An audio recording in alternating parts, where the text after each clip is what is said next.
Las 11:30 de la mañana y es el momento de establecer el contacto con nuestra querida amiga y colaboradora Susana Sacchetti, que está ya preparada al otro lado del teléfono. Susana, Egunon. Hola, Susana.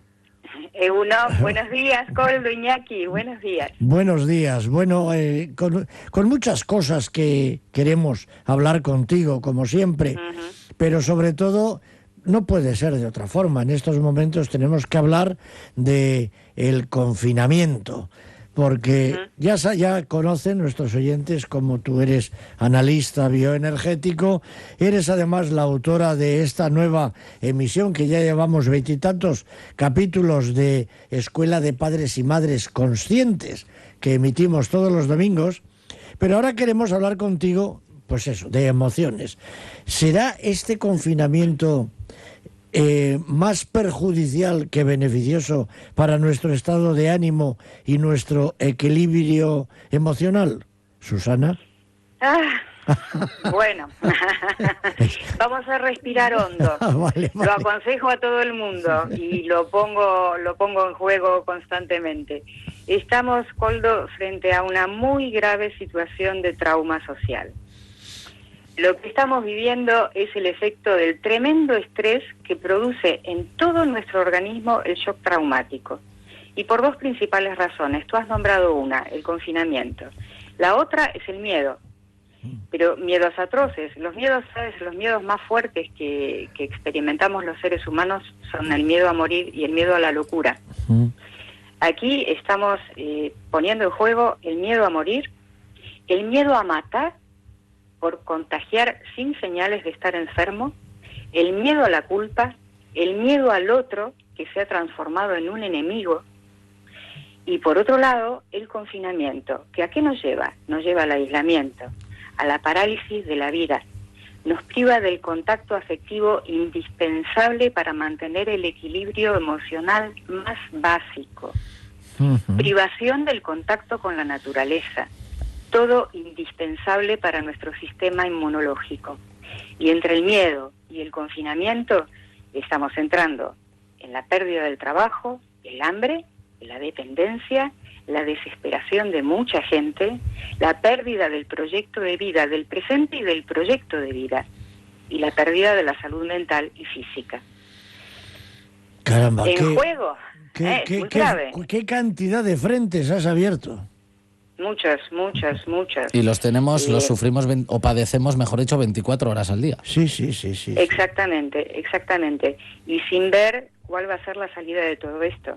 Hemos perdido la libertad, y en la libertad hemos perdido cosas muy importantes: el derecho al trabajo, el derecho a las relaciones personales y sociales, indispensables, el derecho a gestionar la propia salud, el derecho al deseo, porque al congelar la vida no hay lugar para el deseo. El deseo de concretar, de materializar, de crear, de vincularse, el derecho a rebelarse, el derecho a la independencia, a la libre circulación y al gozo, que es lo que le da sentido a la vida, Koldo. Es un trauma de una envergadura a nivel, no de Euskadi, no de España, es un trauma a nivel mundial, es algo muy grave lo que estamos viviendo. Podemos utilizar la expresión a nivel universal y cósmica. Porque, sí, claro, exactamente. Porque claro, aquí incorporamos también la naturaleza, los animales, las plantas, la salud pública, pero ya no de las personas, sino del planeta. Sí. Mira, cuando empezamos a salir de una situación traumática que nos está causando tanto daño, es cuando las personas empezamos a ver qué es lo que está pasando, o a tratar de ver qué es lo que está pasando. Y descubrimos que la información puede ser caótica, contradictoria, confusa, insustancial, y las personas comienzan a sentirse engañadas, manipuladas y a buscar el porqué de todo esto. Empezamos a movernos, buscando información, transmitiendo información, y empezamos a recuperar la libertad de pensamiento, que es el paso previo a la libertad del cuerpo. Cuando la situación traumática es grave, nos toma la libertad de pensamiento. Y cuando la libertad de pensamiento está secuestrada, somos prisioneros de cualquier manipulación, porque no podemos tener un sentido crítico y no podemos tomar decisiones por nosotros mismos. Y yo creo que en este cuadro en el que nos vemos hay mucho que analizar y mucho que cuestionar. Vamos a reflexionar, si te parece, un poco sobre esto. Hemos escuchado a psiquiatras y a psicólogos hablar de 21 días. Es decir, el ser humano tarda 21 días en aceptar esta nueva realidad. Me parece que más o menos lo decía así, esta nueva realidad que en principio fue la prohibición de salir de casa a ultranza. Los 21 primeros días estábamos, bueno, a ver qué pasa, qué lento, contándonos cosas, animándonos y tal. Al cabo de 21 días se produce un efecto de decir, caramba, no tengo ganas de salir de casa. Pero empiezan a surgir otros momentos psicológicos, ¿no?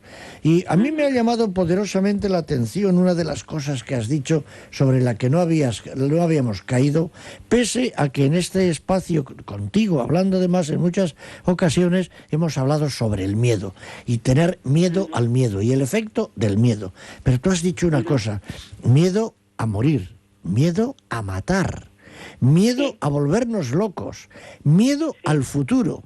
Miedo por todas las esquinas, pero es que yo creo que no nos estamos dando cuenta que tenemos miedo. Me parece, mira, tartamudeo porque me parece muy difícil que no nos demos cuenta que nos han metido el miedo, nos han inoculado el miedo en el cuerpo y en el psiquismo, desde luego.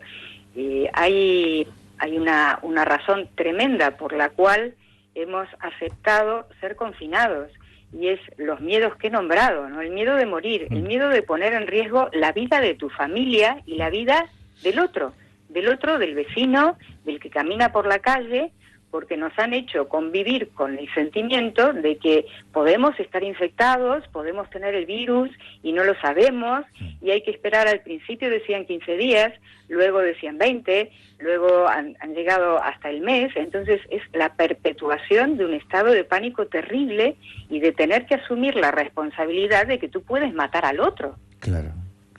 Esto genera unos sentimientos de culpa que no hay quien los pueda soportar. Entonces, claro, pues encerrados por todos esos miedos. Bueno, yo he visto escenarios de uno montándole una bronca impresionante a otro, a propósito del miedo, gestionando el miedo. Hay alguien que el miedo le puede hacerse contraerse y quedarse escondido en una esquina, pero otro puede darle un ataque de locura, psicótico y de rebelión, ¿no? Ya, sí, es la reacción, es un estado de reacción.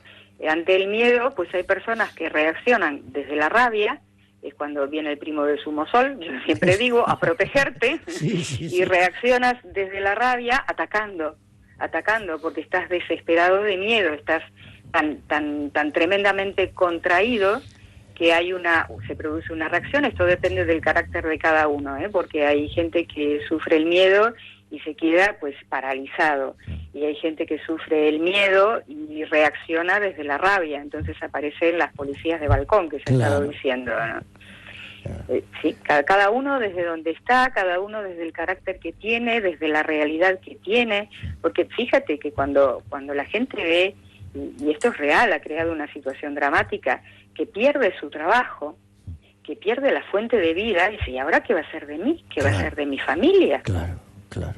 Es que esto produce muchas reacciones. Claro. ¿Y cuántos escenarios de esos hay? Porque es que estamos conviviendo con ellos. Todos tenemos a alguien en nuestro entorno más cercano que conocemos este episodio, este formato. He perdido el trabajo. Sí. Y con la incertidumbre de cómo será esta pérdida de trabajo, que tampoco va a ser como las de antes. Claro.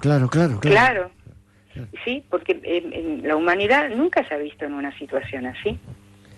Hay una cosa... Nos hemos visto muchas cosas graves, pero una como esta y ahora la gente dice, pues ¿y ahora qué? Fíjate, Susana, sales a la calle, tú como nosotros, sales a la compra, a cualquier sitio, y todas las conversaciones, todas, absolutamente todas, están alrededor de esta situación que vivimos. Todo el mundo estamos hablando del coronavirus, de la pérdida de trabajo, de la ruina en la que estamos, y todo el mundo sabemos muchísimo, pero no nos damos cuenta que estamos repitiendo lo que 24 horas al día los medios hablados y escritos estamos diciendo continuamente. O sea, el individuo, el ciudadano, ya no es libre, no piensa él, sino que se lo damos pensado. Sí, entramos en el tema de la manipulación mediática. Claro. Mira, por un lado, por un lado, por un lado la gente habla, necesita recuperar el contacto social y conversan o expresan desde donde pueden con la información a la que han podido acceder. Es un intento de salir de la situación de trauma, es la fase del trauma, del shock traumático, en la que podemos empezar a comunicarnos, a contar lo que nos ha pasado, lo que hemos oído, lo que suponemos que puede suceder. Es un intento de salir de la situación de trauma. Lo que pasa es que estamos muy condicionados por todo lo que es la manipulación de la información, en donde se han utilizado estrategias de manipulación mediática archiconocidas. Claro. Y es que yo he visto muy pocas opiniones nacidas de una persona y que las cuenten. Todo el mundo, insisto una vez más, estamos hablando de lo mismo. Cuidado, cuando hablamos del hecho de hablar, cuando no decimos gritando de lo mismo, o discutiendo de lo mismo, o riñendo de lo mismo. Pero todo alrededor de lo mismo, de esto, lo que nos han contado. Y luego existen equipos de presión.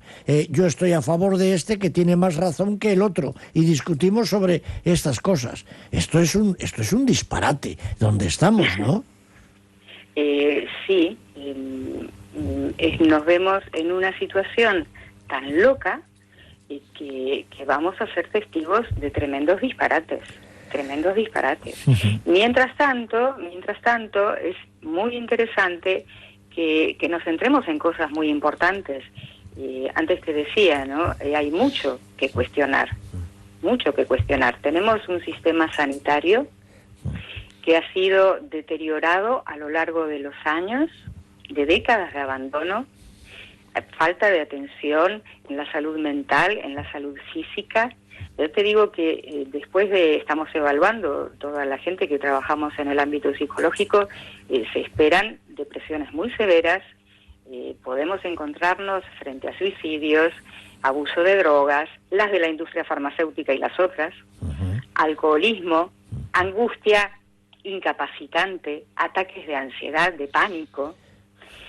Entonces, bueno, frente a un sistema sanitario obsoleto como el que tenemos, tan deteriorado por la política sanitaria que se ha estado manteniendo durante tanto tiempo, estamos faltos de personal, pero estamos faltos además de una visión abierta del enfoque terapéutico, Koldo. Claro, pero... que actualmente se sostiene casi exclusivamente en la industria farmacéutica química. Claro. Habiendo tantas opciones de abordaje. Claro. Lo repetimos aquí. Bueno, se dice muchas veces que la medicina debería ser una, ¿no? Bueno, la medicina es una. Exactamente. La medicina es una. Yo sí que hago una división, y hay una medicina que es tóxica y hay una medicina que no lo es. Claro.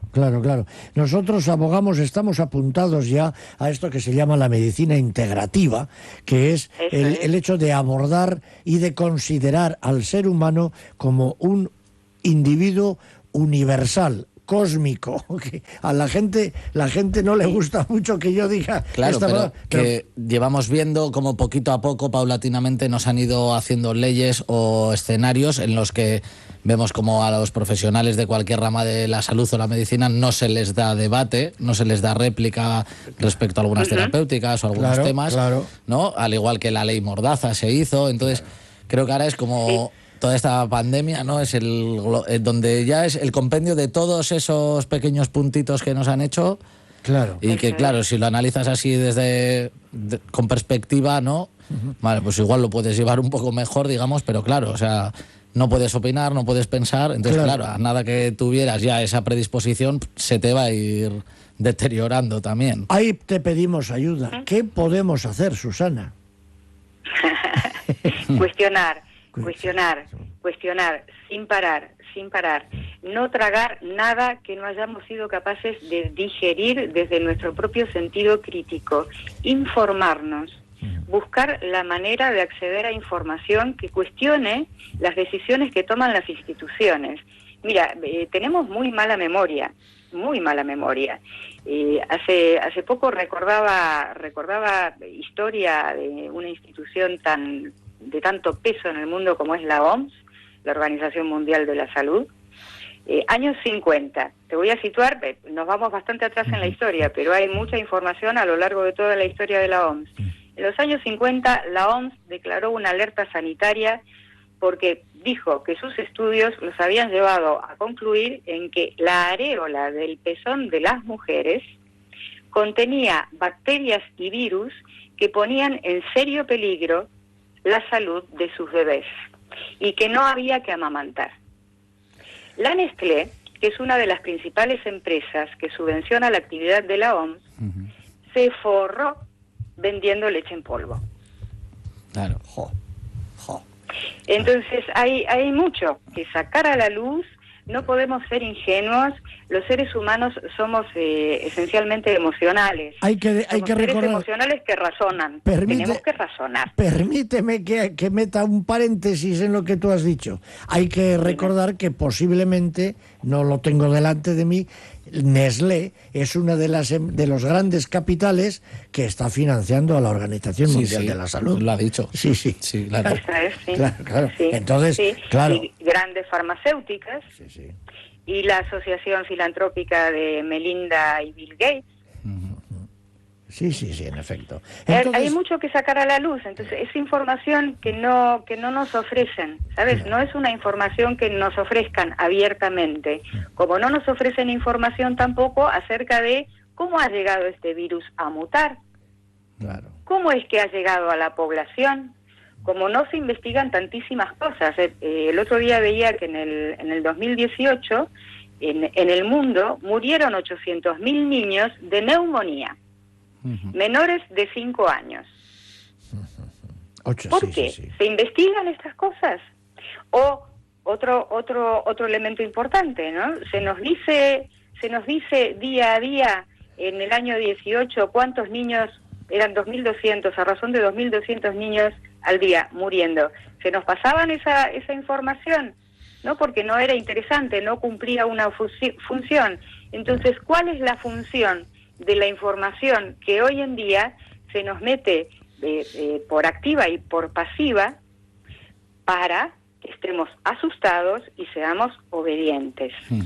Yo creo que estamos frente a una situación sanitaria muy importante. Ha muerto mucha gente, ha muerto en condiciones espantosas, aislados de sus familias, se han contagiado el personal sanitario, por falta de medios, por falta de una política sanitaria sensata, y todo esto es algo que los ciudadanos tenemos que cuestionar, porque tenemos el poder de cuestionar y de pedir a nuestros representantes a nivel de este Estado, a nivel de todos los países, a nivel universal, exigir un comportamiento ético, información y el respeto y el cuidado de la vida. Antes, en un comentario que he leído yo un comentario editorial que hemos hecho, nos preguntábamos, como lo hemos hecho en muchas ocasiones, es que claro, cuando todo esto acabe, sea cuando sea, ¿quién va a gestionar esta nueva realidad? La nueva realidad va a ser en las mismas condiciones y con los mismos mandatarios que nos han hecho llegar hasta aquí. Es que entonces no me vale. Y luego, el hecho de que el ciudadano no sea capaz de abordar esto, como tú dices, no nos hace víctimas, nos hace culpables también, nos hace colaboradores necesarios. Algo está pasando aquí que no estamos viendo a un próximo futuro. Ojalá que sea más próximo que tardío, ¿no? Pero es que, claro, ¿quiénes van a gestionar? Los mismos, a todo el mundo. Yo no estoy hablando ahora de España, ni de Euskadi, ni de Europa, de todo el mundo. ¿Quiénes son los mismos? En Estados Unidos, Trump ya está preocupado porque tiene elecciones este año y cuánto es lo que le va a reportar votos. Aquí también, aquí ya se está preparando para que en julio haya elecciones. En España no sé cómo va a ser, en Francia tampoco lo sé, pero, o sea, ¿qué chapuza es esta en la que vivimos? A ver, una de las características que tenemos los seres humanos es que, siendo tan emocionales como somos, tenemos mucha tendencia a idealizar. Y a entregar el poder de decidir en los otros. Este es un rasgo infantil. Tanto la idealización como entregar el poder de decisión o de cuidado en manos de otros son características infantiles. El sistema utiliza bastante estas características. La sugestionabilidad que tenemos, la tendencia a delegar el poder de decidir y la responsabilidad de decidir en otros, y mientras tanto estar distraídos jugando con lo que no se debe jugar. Tratarnos como niños. Niños, claro. Sí, se nos infantiliza. Claro. Y entonces, bueno, asumir la responsabilidad que tenemos todos de cuidar que las cosas se hagan bien, pedir responsabilidades, asumir responsabilidades, y no dejarnos pues manipular por esta estrategia, ¿no? Y asumir un lugar de adultos, informarnos, cuidarnos a nosotros mismos. Nuestro sistema inmunitario no puede estar en manos de la industria farmacéutica. Nuestro sistema inmunitario tiene que estar en manos de hábitos sanos, de una alimentación sana, de contacto con la naturaleza, de la elección de una medicina no tóxica, el ejercicio, los vínculos sanos, los vínculos afectivos sanos. La meditación. Hay muchas cosas. Sí, también hay muchas estrategias. Todo lo que... Tenemos un gran poder. Claro, ese poder exige un compromiso, un estar despiertos, un no cerrar los ojos, o una posición adulta de no delegar, de hacernos cargo de nosotros mismos. Pensar, si es que se nos ha olvidado la falta de cultura... en la que se han esforzado desde hace mucho tiempo que no tengamos muchas series de televisión. Ya nos lo dan divertido. Poco leer, poco pensar. Eliminar la clase de filosofía de las aulas. Las artes. Eliminar humanidades. Las artes. Todo eso contribuye. Catastrófico, claro, catastrófico. Eso es. Fútbol, baloncesto, carreras de coches, ciclismo, todo eso. Venga, a trompón, muchas horas de información. Discutamos sobre si fulano gana mucho o ha jugado bien. Y estimulados al consumo constantemente, como si ahí radicara la felicidad, y separados alarmantemente de nuestra naturaleza animal, porque somos animales mamíferos, emocionales, que razonan a ser posible. Susana, qué bonito es charlar contigo y nos haces aflorar cosas que tenemos guardadas y las podemos comentar. Ya habrá alguien que nos diga, qué catastrofista eres, Koldo, qué catastrofista eres, Iñaki, que eres un conspiranoico, y nos reñirá. Ahora se usa eso, sí. Pues mira, Julio Anguita dejó una de sus magníficas frases que decía: la crisis climática y las nuevas pandemias pondrán en marcha un nuevo fascismo para gestionar la escasez. Él tenía, sin duda, tenía más información que nosotros, siendo político, pero además discernía. Claro. Susana Sacchetti, hemos llegado al final de una forma que se nos ha pasado esta media hora contigo sin darnos cuenta. Es un placer, como siempre, escucharte. Lo que pasa es que te he interrumpido mucho. Te tenías que haber hablado más. Sí, eso me crea un complejo de maldad muy grande. De locutor. No me he sentido interrumpida. Mira, yo te digo que siento que me has dejado hablar mucho. Quiero decir una cosita más para despedirme de toda la gente que nos escucha y que está pasando junto a nosotros por esta situación tan calamitosa. Seamos íntegros comprometidos y valientes. No se puede poner mejor colofón a esta charla. Yo ya me lo he apuntado y seguiremos trabajando. Te escuchamos cada día. Susana Sacchetti, amiga, colaboradora. Un abrazo muy fuerte. Un abrazo enorme a los dos. Hasta pronto. Agur.